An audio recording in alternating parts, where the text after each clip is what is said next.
안녕하세요. 저보다 2살 많은 남편과 얼마 전 결혼한 20대 후반 여자입니다. 결혼한 지 이제 5개월째예요. 결혼하기 전 좀 더 일찍 정신 차렸으면 좋았을 텐데, 이제서야 제가 미친 짓을 했다는 걸 깨닫고 있어요. 결혼한 지 반년도 안 돼서 이혼을 생각하게 될 줄이야 꿈에도 상상하지 못했습니다. 사실 저희 남편에 대해서는 연애할 때도 아끼고 사는 사람이라는 건 알고 있었지만 절약을 해서 나중에 큰일을 도모하려고 하나 그런 생각만 했지 이렇게 상식도 없는 인간인지는 상상도 못했습니다.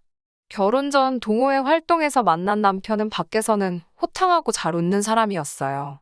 외국계 회사를 다니고 있었고 대학가에서 자취를 하고 있더라고요. 제가 왜 회사 근처가 아니라 대학가에서 자취를 하냐고 물어본 적이 있었는데 자취하는 대학가가 자기가 대학교 다닐 때부터 살던 곳이라 익숙하고 저렴해서 그렇다고 하길래 그런가 보다 하고 말았어요. 그런데 나중에 알고 보니 그것도 다 돈 때문이었어요. 아무튼 연애를 시작하고 남편의 자취방에도 가게 되었는데요. 자취방에 가보면 모든 음식이 인스턴트밖에 없더라고요. 남편 회사는 공짜로 점심을 줬기 때문에 저랑 데이트를 할 때 빼고는 외식을 거의 하지 않았고요. 그나마도 사귄 지 반년 정도 지나니까 자꾸 집에서 데이트하려고 하더라고요. 그렇다고 배달 음식을 시키지도 않아서 대부분 제가 해 먹였어요. 왜 그렇게 한심하게 연애했냐고 물으시면 저도 모르겠어요. 그때는 남편이 돈을 아끼느라 그런 거라곤 감히 생각도 못하고 그냥 남자 혼자 뭐 해먹기 힘들어서 그런가 보다 싶었어요. 쓸데없이 모성애 같은 게 발동해서 자취방에 가서 음식도 해주고 그랬는데 지금 생각해보면 제가 제 발등을 찍었어요. 게다가 성인 둘이서 데이트를 하는데 데이트 통장을 만들자고 하더라고요. 뭐 그것도 이해는 했어요. 저도 남자한테 얻어먹기만 하는 거 좋아하는 성격도 아니었으니까요. 그래서 당시에 저 20만 원, 남편 20만 원씩 모아서 입금했어요. 근데 웃긴 건 자취방에서 음식을 해 먹을 때 장을 봐야 되잖아요. 그것도 그 통장에 있는 돈으로 빼서 하더라고요. 그것도 데이트의 일부라면서요. 게다가 라면 같은 것도 2사람이 먹을 걸 끓일 때 3봉지 뜯으면 아주 난리가 나더라고요. 그래서 그나마 인스턴트 식품도 양껏 못 먹었어요. 어이없는 건 장 봐서 해 먹는 음식은 또 넉넉히 합니다. 알고 보니 음식이 남으면 자기가 다음에 혼자 또 먹을 수 있으니까 그랬던 거더라고요. 그때 생각하면 지금도 어이가 없어서 실수만 나옵니다. 아무튼 그때는 그럼에도 불구하고 제가 남편을 많이 좋아했었어요. 그래서 그런 것마저도 알더라고 꼼꼼한 사람이라고 생각하고 넘어갔어요. 남편도 그런 저를 알더라고 순한 여자라고 생각했던 것 같아요. 서로에 대해서 잘 모른 상태로 저희는 1년 정도 연애를 계속했고, 그렇게 결혼까지 하게 되었습니다. 결혼도 정확하게 반반 결혼했고, 결혼식 올리고 나서는 연애할 때처럼 생활비 통장을 만들었어요. 연애 때 계속 그렇게 해왔고, 둘 다 각자 직장이 있으니 생활비 통장 자체가 문제가 되지는 않았어요. 뿐만 아니라 집안일도 저희는 각자 나눠서 합니다. 제가 요리하고 설거지, 그리고 욕실 청소를 하고요. 남편은 청소하고 빨래를 해요. 쓰레기 버리는 건 서로 돌아가면서 하고요. 저는 솔직히 저희 둘이 싸울 이유가 전혀 없다고 생각했어요. 그런데 생각지도 못한 일이 터졌습니다. 결혼하고 2~3달쯤 되었을 무렵이었어요. 식비가 70만 원 정도 나왔더라고요. 보통 점심은 각자 직장에서 해결하기 때문에 같이 식사를 하는 건 아침하고 저녁뿐이거든요. 사실 아침 때는 서로 출근하기 바빠서 제대로 얘기하며 식사를 하기는 어렵잖아요. 시간이 없으니까 간단하게 커피랑 토스트 아니면 가볍게 과일이나 샐러드로 해결했어요. 하지만 저녁만큼은 신경 써서 차렸어요. 퇴근길에는 힘들어도 웬만하면 꼭 장 봐서 스테이크도 굽고 갈비도 하고 항상 메인 메뉴 하나는 만들어줬어요. 그런데 남편이란 작자가 식비가 많이 나왔다고 궁시렁궁시렁 거리더라고요. 돈을 왜 이렇게 헤프게 썼냐면서 타박 아닌 타박도 하고요. 아무리 공동으로 생활비를 붓는다고 해도 혼자 마음대로 이렇게 돈을 써도 되냐면서요. 듣는데 어이가 없어서 벙쪄 있는데 자기가 종이를 가져와서는 한 달 동안 대략 저희 둘이 136끼를 먹었다며 그러면 한 끼당 5천 원 수준이라고 한숨을 쉬더군요. 아니, 요즘 물가에 한 끼 5천 원이 비싸게 먹는 건가요? 이 사람 이렇게 물가에 대한 감이 없나 싶고 어이가 없는 걸 넘어서 한심하더라고요.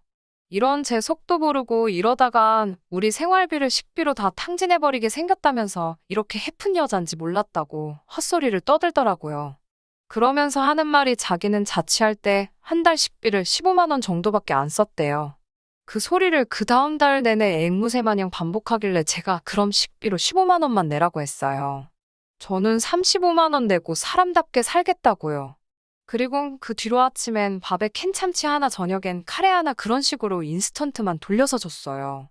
사실 요즘은 인스턴트도 종류도 다양하고 맛도 좋잖아요.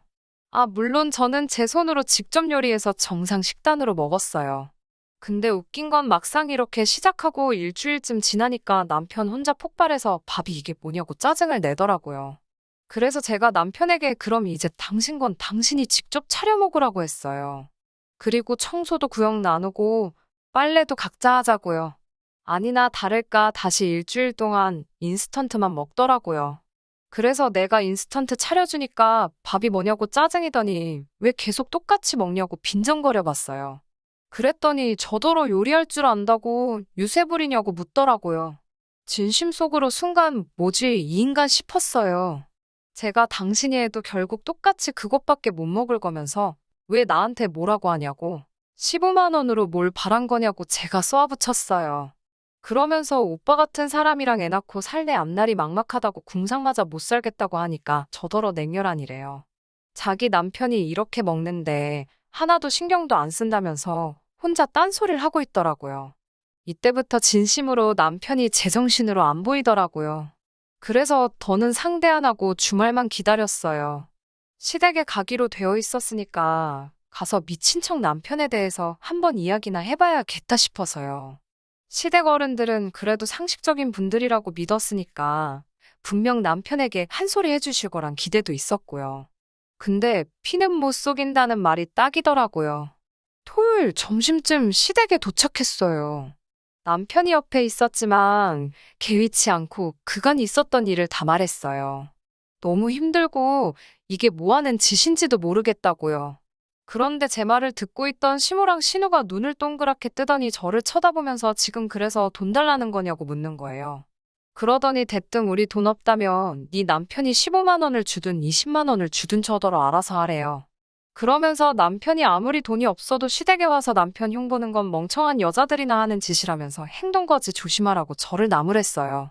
황당하고 어이가 없어서 결국 시어머니께 남편 반품하고 싶다고 했습니다. 시모와 신우의 말에 무슨 천군만마라도 얻으냥 남편은 기가 살아서 저한테 할 말 안 할 말 분간도 못하고 시댁에 와서 입을 놀리냐며 빨리 집에 가서 밥이나 차리라고 거들먹거리더라고요. 그때 정신이 확 들었어요. 남편이고 시댁이고 상종할 가치도 없는 사람들이라는 생각이 들어서 한 달 밥값 35만 원도 못 내는 찌질하고 형편없는 이 인간 품에 끼고 잘 헤쳐먹이시라고 내지르고 시댁에서 나와버렸습니다. 혼인신고까지 한 마당에 꼴랑 5개월 살고 이혼이라니 가족 생각하고 주변 사람들 생각하면 머리만 아프고 그래도 참고 살자니 치가 떨려서 도저히 안 될 것 같더라고요. 결국 친정 어머니께 사실대로 있었던 일들을 다 말씀드렸어요.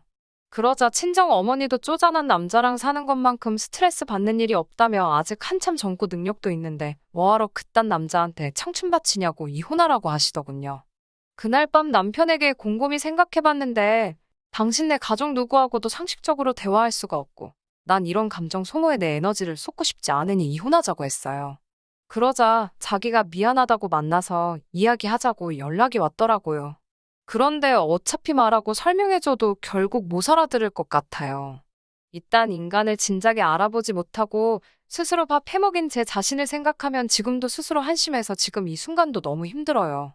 지금이라도 정신 차렸으니 앞으로는 더 현명하고 똑똑하게 살아야겠다는 생각이 듭니다. 똥차가 지나갔고 저도 사람 보는 눈을 더 키웠으니 앞으로 좋은 인연을 다시 만나면 좋겠어요.